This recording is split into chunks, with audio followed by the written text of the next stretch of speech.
नमस्कार साथियों, आज हम उपस्थित हैं समाजशास्त्र के बीए फर्स्ट ईयर के पेपर फर्स्ट के यूनिट 3 को लेकर, जिसके अंतर्गत हम सामाजिक प्रक्रियाओं के बारे में पढ़ेंगे। सामाजिक प्रक्रियाएं, यह चैप्टर अपने आप में थोड़ा विशाल है, विस्तृत है, इसलिए हम इसको एक या दो अलग अलग भागों में पढ़ने की कोशिश करेंगे।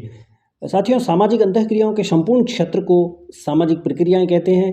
इन्हें इसलिए प्रक्रिया कहते हैं क्योंकि यह अंतःक्रियाएं निरंतर चलती रहती है। सामाजिक प्रक्रियाएं जो शब्द है सोशल प्रोसेस, इसको प्रक्रिया इसलिए कहते हैं क्योंकि यह निरंतर चलने वाली क्रियाएं होती है। अब यदि हम इनके प्रकार की बात करें कि सामाजिक प्रक्रियाओं के प्रकार कौन कौन से हैं, तो यहाँ पर हमें इनका जो विभेदन है वो हमें दो अलग अलग भागों में करना होगा कि प्रमुख सामाजिक प्रक्रियाएं जो सहयोगी प्रकार की है, सहयोगी सामाजिक क्रियाएं, जिनको आप एसोसिएटिव सोशल प्रोसेस कहते हैं, और दूसरी होती है असहयोगी सामाजिक प्रक्रियाएं, डिसोसिएटेड सोशल प्रोसेस। ठीक है, अब हम देखते हैं कि इनके प्रकार कौन कौन से हैं। तो ये 7 अलग अलग प्रकार की सामाजिक प्रक्रियाएं होती है। पहली है सहयोग, दूसरी है संघर्ष, तीसरी समायोजन, चौथी प्रतिस्पर्धा, पांचवी परसंस्कृतिकरण, छठी आत्मसातीकरण, सातवीं एकीकरण। अब ये जो 7 उपरोक्त सामाजिक क्रियाएं हैं, इनको हम 2 भागों में बांट सकते हैं। पहला भाग है सहयोगी सामाजिक प्रक्रिया। वे सामाजिक प्रक्रियाएं जिसमें 2 या 2 से अधिक व्यक्ति अंतःक्रिया के क्रम में सहयोग करते हैं या एक दूसरे से जुड़ते हैं। वह सामाजिक क्रियाएं जिनमें व्यक्ति एक दूसरे का सहयोग करते हैं और एक दूसरे को आगे बढ़ने के लिए मदद करते हैं, उसे हम सहयोगी सामाजिक क्रियाएं कहते हैं।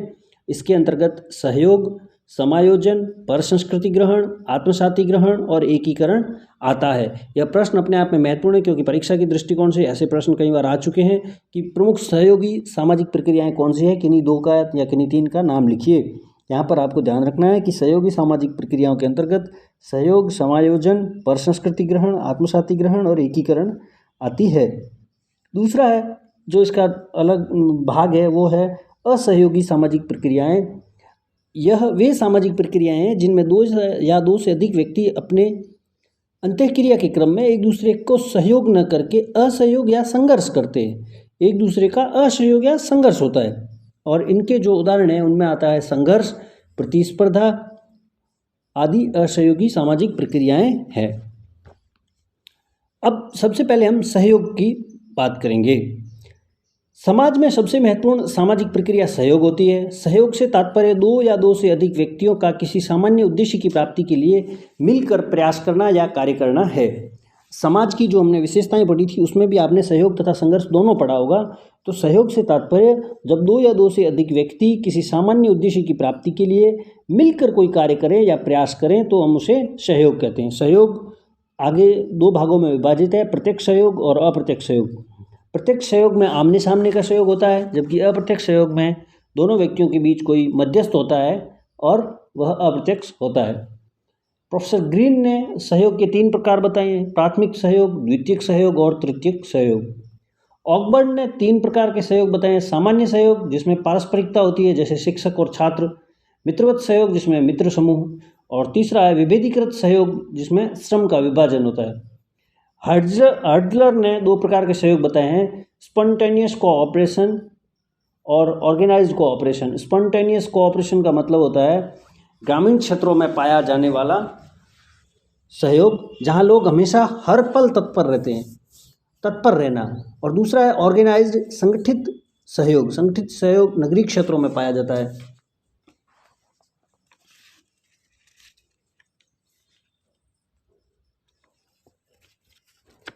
अब है संघर्ष। संघर्ष एक व्यक्ति का दूसरे व्यक्ति के प्रति शत्रुतापूर्ण व्यवहार कहलाता है। गिलिन के अनुसार संघर्ष वह सामाजिक क्रिया है जिसमें व्यक्ति या समूह अपने उद्देश्य को प्राप्त करने हेतु विरोधी के विरुद्ध हिंसात्मक व्यवहार करता है या हिंसा की धमकी देता है या हिंसा का प्रयोग करता है। अब हम देखेंगे संघर्ष की प्रमुख विशेषताएं। संघर्ष की विशेषताओं के अंतर्गत जैसे सहयोग है या संघर्ष है, ये सब सामाजिक प्रक्रियाएं हैं। तो सबसे पहली चीज़ है कि वह कोई भी प्रक्रिया सामाजिक तभी होगी जब 2 या 2 से अधिक व्यक्ति हो। अर्थात संघर्ष की विशेषताओं के अंतर्गत सबसे पहली विशेषता है कि 2 पक्षों या व्यक्तियों का होना अनिवार्य है। यह व्यक्तिक होता है। इसमें हिंसा की भावना अनिवार्य रूप से पाई जाती है। इसमें व्यक्ति अपने लक्ष्य को प्राप्त करने के लिए नियम, नैतिकता, साधन आदि की परवाह नहीं करता। इसमें जो जीता वही सिकंदर की भावना प्रबल होती है। संघर्ष में निरंतरता का अभाव होता है, अर्थात संघर्ष लगातार नहीं चल सकता। फिर यह सार्वभौमिक प्रक्रिया है। इसमें दूसरे पक्ष को सीमित, नियंत्रित तथा समाप्त करने का लक्ष्य होता है। यह एक अचेतन प्रक्रिया है।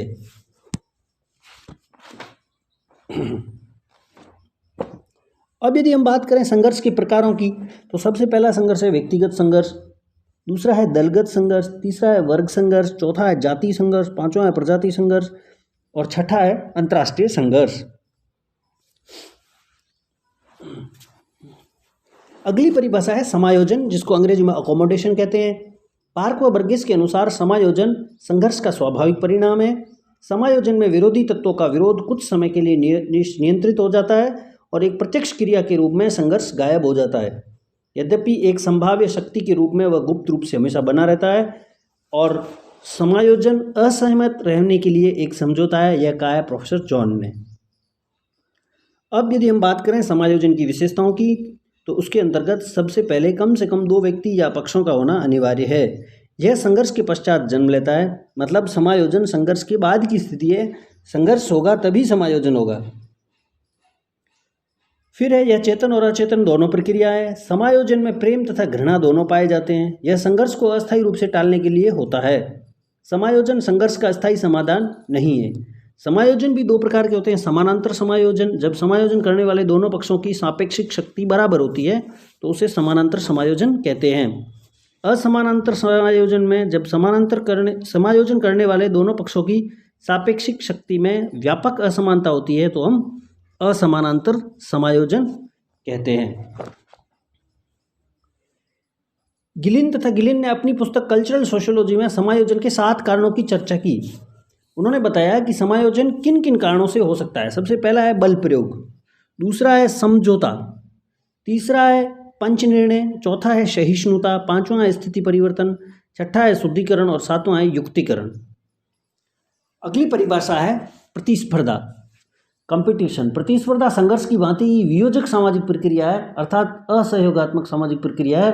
विसंज तथा विसंज के अनुसार दो या दो से अधिक व्यक्तियों में समान उद्देश्य को पाने के प्रयत्न का प्रतिस्पर्धा कहते हैं, जो इतना ही सीमित है कि सब उसमें हिस्सा नहीं ले सकते। वेबर ने प्रतिस्पर्धा को शांतिपूर्ण संघर्ष कहा है और यह प्रश्न आने लायक है परीक्षा के दृष्टिकोण से।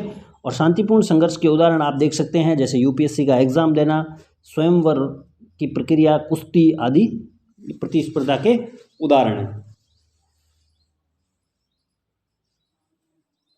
अब प्रतिस्पर्धा की विशेषताएं। दो या दो से अधिक व्यक्ति, सीमित संसाधनों की पूर्ति, यह अव्यक्तिक होती है। लक्ष्यों को प्राप्त करने के लिए कुछ नियम होते हैं, नियमों के अंतर्गत रहकर भी सभी पक्ष उसे प्राप्त करने का प्रयास करते हैं। यह एक सार्वभौमिक प्रक्रिया है, यह चेतन और अचेतन दोनों है। इसमें प्रतिस्पर्धियों के बीच आपसी वैमनस्य नहीं होता है।